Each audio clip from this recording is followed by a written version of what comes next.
আসসালামু আলাইকুম। ওয়ালাইকুম আসসালাম। স্যার ভালো আছেন? স্যার আমি আব্দুল জলিল বলছিলাম, এনসিবির আহ্বায়ক, আলফাডাঙ্গা উপজেলা। জি জি বলুন। স্যার ওই যে আপনার মিলন নামে ছেলে, আমার তো সিনিয়র যুগ্ম সদস্য সচিব। তাই নাকি? জি স্যার। মিলন বলতে যে কালকে যে জেল হইলো সেই মিলন? জি জি। ও তাই?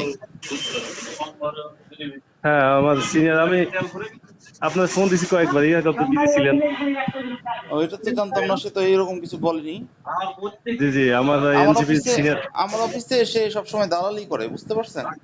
ও জমি নিয়ে দালালি করে। তার যে এই যে কম্পিউটার দোকান, সে আমাদের কথা বলে 8-10 হাজার করে মানুষের কাছ থেকে নেয়, নিয়ে নিয়ে সে নামজারি ব্যবসা করে, বুঝতে পারছেন? বুঝতে পারছি। এটা আপনি এলাকায় খোঁজ নিয়ে দেখেন ঘটনা সত্য কিনা। মানে কোনো অভিযোগের দায়ের প্রেক্ষিতে আপনি করছেন না প্রমাণ সহই প্রমাণ সহ করছেন? তার স্বীকারোক্তি আছে, প্রমাণও আছে। ও এবং সেটা আজকে থেকে না, আমাদের ভিডিও রেকর্ডিংও আছে। সে দীর্ঘদিন যাবত এরকম করছে। আমরা এর আগে 2বার তাকে সতর্কও করেছি যে বয়স যেহেতু কম, ভাই তুমি এগুলো করো না, এগুলো ভালো কাজ না, তুমি অন্য কিছু করো। তাকে 2বার সতর্ক করা হয়েছে, তাকে জিজ্ঞেস করে দেখেন।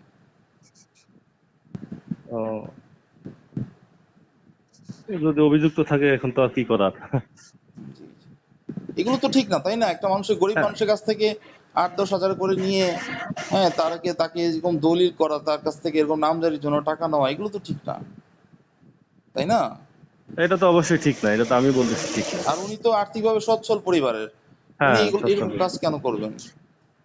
আর তারপর 2বার সতর্ক করার পরেও উনি আমাদের অফিসে মানুষের কাজ নিয়ে দিনে 3-4 বার করে আসেন। আমাদের তো অফিসে ভিডিও রেকর্ডিং হয়, সিসিটিভি ফুটেজ আছে। উনি প্রতিদিন আসেন এবং অন্যের কাজ নিয়ে আসেন, বুঝতে পেরেছেন?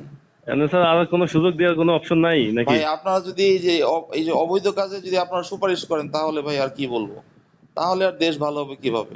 অবশ্যই, এটা তো আমি বলি না, আমার দলেরও সিনিয়র যুগ্ম সদস্য ভাই সচিব দল আমার। টল বাদ দেন, আগে আগে দেখেন যে মানুষটা ভালো কিনা, কাজটা সঠিক কিনা, এটা দেখেন। দল মানুষ পরে। তো মানুষ তো আমি আপনার খারাপ, সেরকম হয়তো কিছু খারাপ কাজের সাথে লিপ্ত, কিন্তু ম্যান হিসেবে সে অতটা না, হয়তো খারাপ কাজের সাথে লিপ্ত হয়ে গেছে এখন এরকম। এখন হচ্ছে এখন যদি আমার এই যে আশেপাশের দোকানগুলো যদি টাকা নেয় আমার কথা বলে, তখন তো আমার বদনাম হয়, আমাকে তো এগুলো থামাতে হ্যাঁ হবে। অবশ্যই অবশ্যই। এই আর কি। গতকালকে তার পরিবারের সাথে কথা হয়েছে। জি। ঠিক আছে ভাই। এখন তাহলে আপনার আরেকটা সুযোগ দেওয়া যায় কিনা স্যার? লাস্ট সুযোগ। এখন না, গতকালকে হয়ে গেছে আমাদের লেখালেখি যা হওয়ার কাগজপত্রে হয়ে গেছে।